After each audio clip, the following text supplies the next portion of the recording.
How dare you! You have stolen my dreams!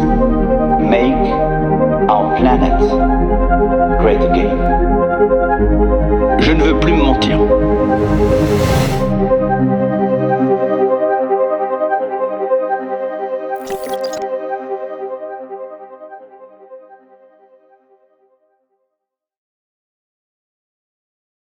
Déployer la sobriété numérique, c'est le titre d'un rapport que le think tank The Shift Project, qui s'est fixé comme objectif d'œuvrer en faveur d'une économie décarbonée, a publié au mois d'octobre.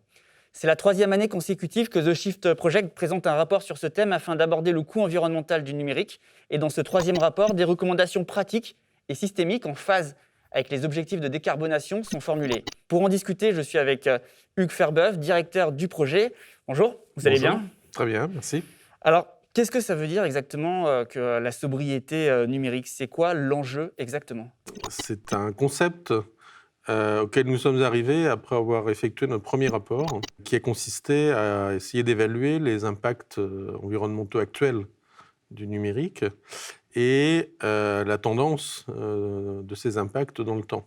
On a abouti à plusieurs conclusions. La première étant que l'impact en question n'est plus négligeable, environ 3,5 à 4% des émissions de gaz à effet de serre dans le monde, mais que surtout, son évolution est très préoccupante puisque cette empreinte augmente de l'ordre de 8% par an, donc le double en 8 à 9 ans.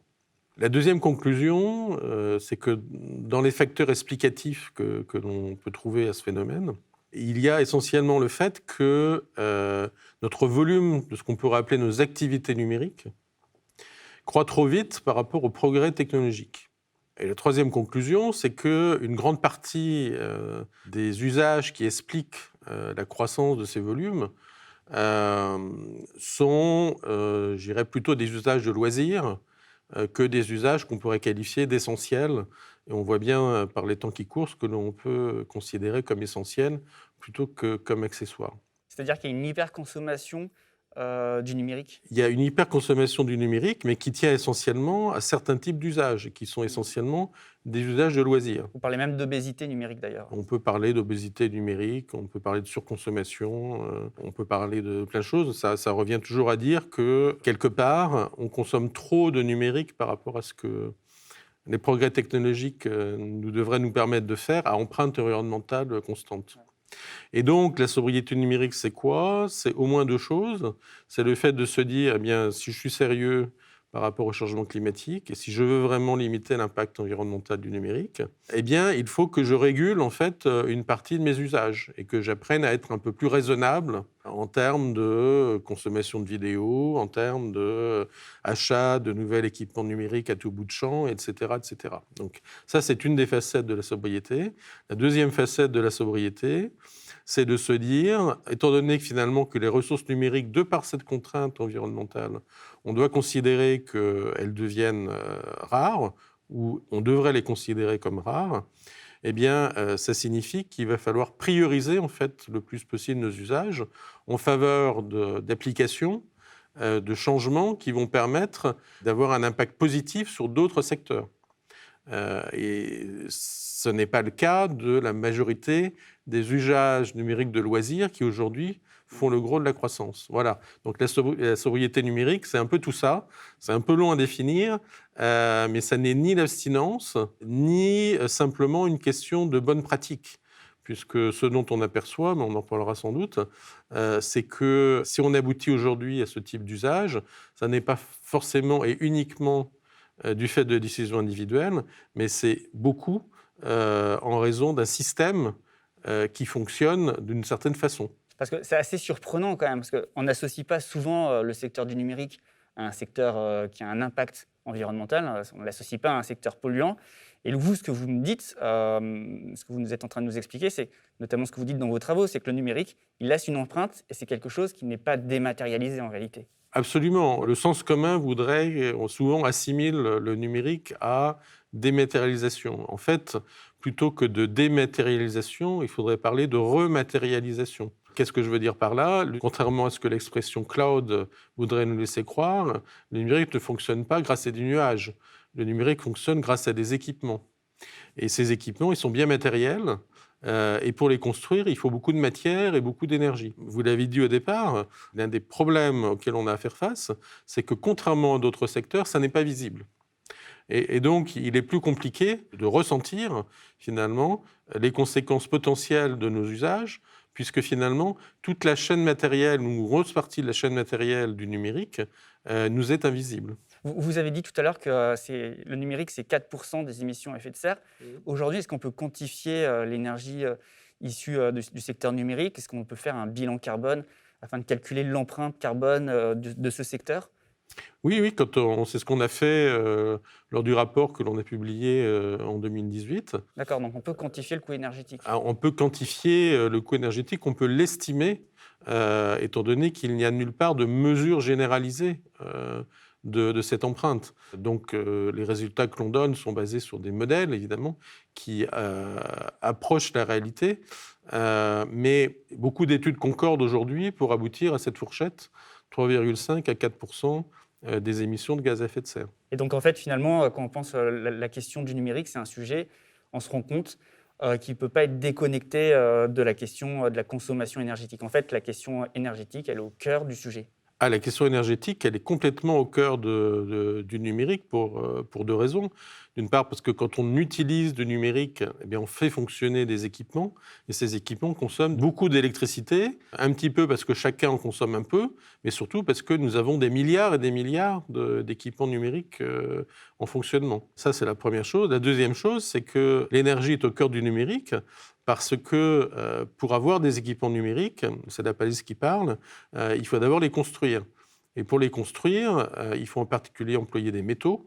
Et pour avoir des métaux, il faut aller les chercher dans le sol. Plus les processus de fabrication de processeurs qui sont toujours plus puissants, mais qui, en ayant une finesse de gravure de plus en plus mince, exigent en fait des procédés de fabrication qui sont de plus en plus énergivores. Donc en fait, pour prendre un exemple, si vous essayez de regarder l'énergie que consomme un smartphone pendant sa durée d'utilisation, 2 ans à peu près en France, eh bien, vous observerez que 90% en fait, de l'énergie finale consommée par ce smartphone l'est au moment de la production du smartphone, et seulement 10% pendant les 2 ans d'utilisation. Ah, c'est assez éloquent du coup. C'est éloquent, et ça veut bien dire que quand on raisonne sobriété et quand on pense usage, il faut impérativement intégrer dans les usages les achats d'équipements, puisqu'ils sont responsables, en fait, en gros, de la moitié de l'empreinte carbone du numérique. On a l'impression que l'expansion numérique, elle est illimitée. On a l'impression que ça ne peut pas s'arrêter aujourd'hui. Il y a tout un tas de nouveaux usages qui apparaissent. Il y a notamment la question de la 5G qui arrive. Ça ne va pas forcément dans le sens de la sobriété numérique.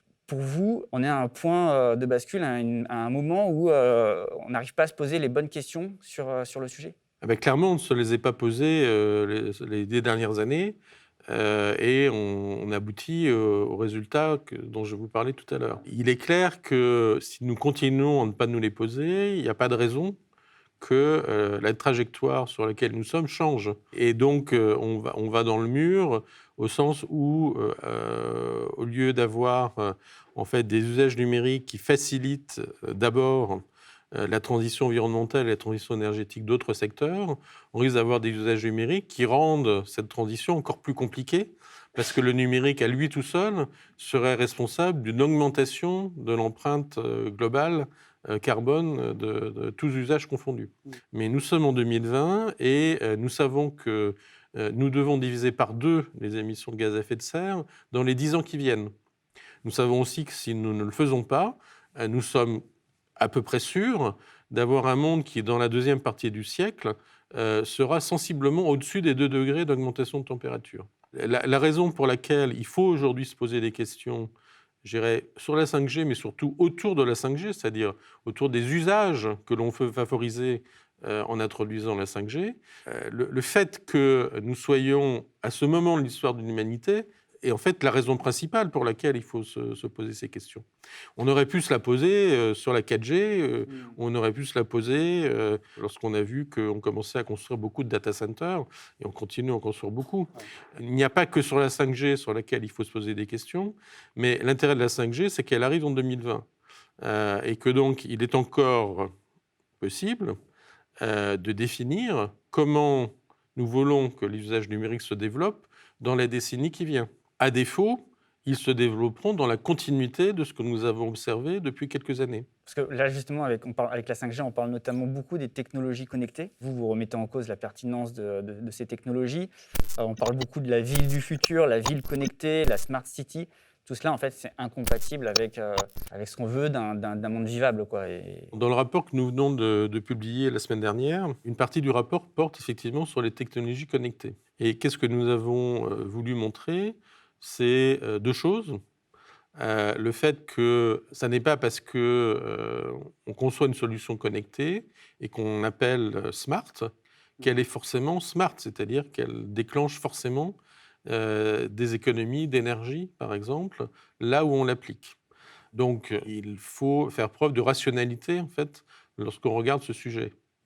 La deuxième chose que l'on a montrée, c'est que pour certaines applications, il est clair que leur côté connecté ne leur assurera jamais la capacité de produire des économies d'énergie. Troisième conclusion, c'est qu'il y a par contre des cas où la technologie connectée crée ce potentiel d'économie d'énergie, mais que pour le mettre à profit, ce qui va vraiment rentrer en ligne de compte, au moins autant que la technologie, c'est en fait la politique d'usage que l'on va introduire à l'occasion de cette innovation technologique. C'est-à-dire, dit autrement, on crée un système qui potentiellement est moins énergivore que le précédent, mais on ne transformera l'essai que si on s'assure que le système fonctionne selon un certain nombre de règles qui vont réaliser ce potentiel d'économie d'énergie. Si on ne le fait pas, on aura ce qu'on appelle l'effet rebond, c'est-à-dire qu'on mettra en fait à profit le gain d'efficacité énergétique pour produire un surcroît de consommation qui supplantera en fait l'effet initial du gain d'efficacité énergétique. D'accord ? Donc c'est ça qu'on a dit sur les technologies connectées. On n'a pas dit qu'on était contre les technologies connectées. On est contre le fait de dire que Urbi et Orbi, ces technologies connectées, forcément produisent de bons résultats. Et on est pour le fait d'avoir une approche rationnelle, c'est-à-dire d'avoir des bilans prévisionnels en fait, d'impact environnemental pour tout projet qui s'appuie sur des technologies connectées. Voilà. Ensuite, vous parlez de la ville du futur. Je ne pense pas qu'on puisse penser la ville du futur uniquement en termes technologiques. Donc là, on dépasse le problème de l'environnement. Il va falloir définir à quoi on veut que cette ville du futur ressemble. Il va falloir définir également comment cette ville va pouvoir le mieux s'adapter et nous permettre de nous adapter au changement climatique qui, de toute façon, va se produire dans les 20 ans qui viennent. C'est-à-dire qu'il va faire beaucoup plus chaud en été, et ce, de façon très régulière. Les intensités des précipitations vont également augmenter. Et donc, une des questions qu'il faut se poser sur les technologies numériques, c'est comment peuvent-elles rendre la ville plus intelligente par rapport à tout ça. Mais il faut se défier d'une tentation qui est de considérer que nous allons résoudre en fait tous nos problèmes environnementaux et tous nos problèmes sociétaux et tous nos problèmes culturels uniquement à coup de technologie. D'ailleurs, dans votre rapport, vous dites que choisir la technologie du futur, c'est faire le choix d'un avenir sociétal. C'est-à-dire que là, le choix technologique, c'est un choix sociétal aujourd'hui. C'est-à-dire que le choix technologique devrait être en fait en aval de choix sociétaux. C'est un peu ça qu'on veut dire.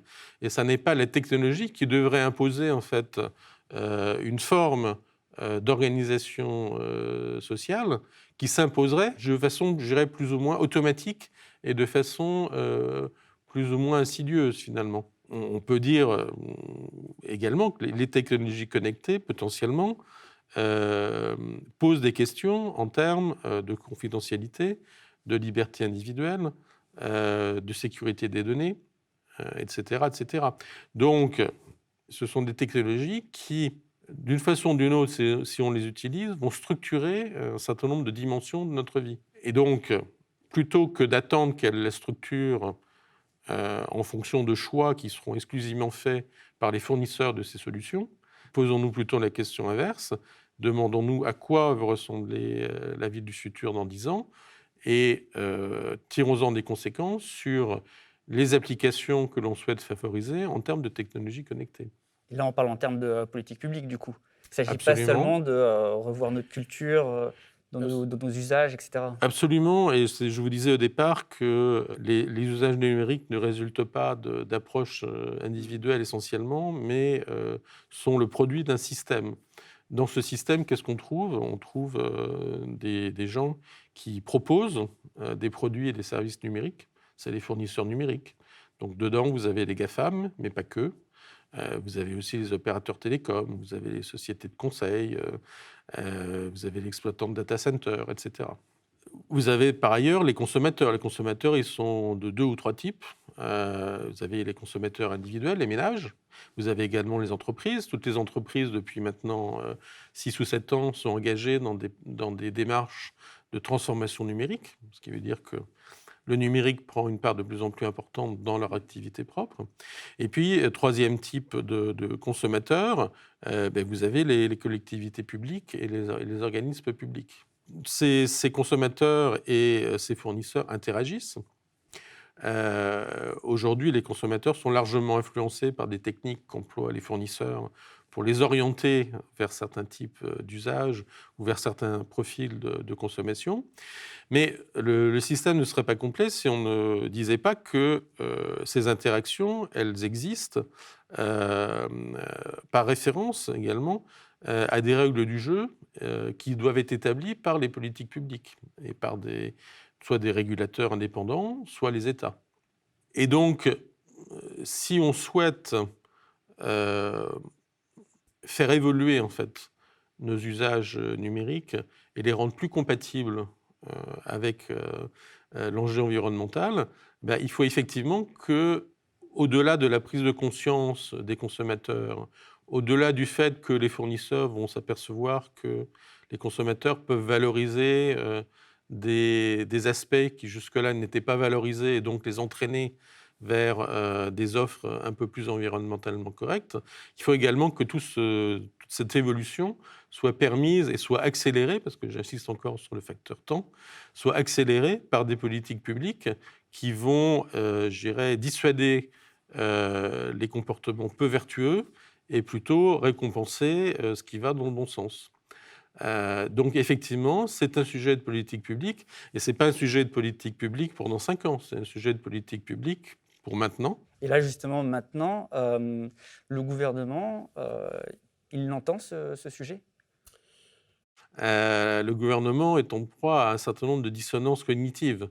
Et il est exposé à des messages venant des acteurs, des fournisseurs numériques, disant qu'il ne faut surtout pas perturber le jeu du marché et que le faire serait nous faire courir des risques en matière de compétitivité de la France dans la compétition mondiale. Il est exposé également à un certain nombre de craintes plus ou moins rationnelles ou irrationnelles, notamment à propos de la 5G. Mais il a des craintes de déséquilibrer en fait la position d'un certain nombre d'industriels et de tirer la croissance vers le bas plutôt que vers le haut. Et donc le gouvernement avance, mais il n'avance pas au rythme auquel l'urgence climatique devrait le faire avancer. Je vous remercie. Juste un mot pour ceux qui nous écoutent. Du coup, le média n'existe que grâce à vos dons et aux sociaux. Donc, abonnez-vous, suivez-nous, n'hésitez pas à partager et à liker nos vidéos. Et pour ceux qui le souhaitent, vous pouvez également retrouver ce type d'entretien sur les différentes plateformes de podcast. Merci. Merci.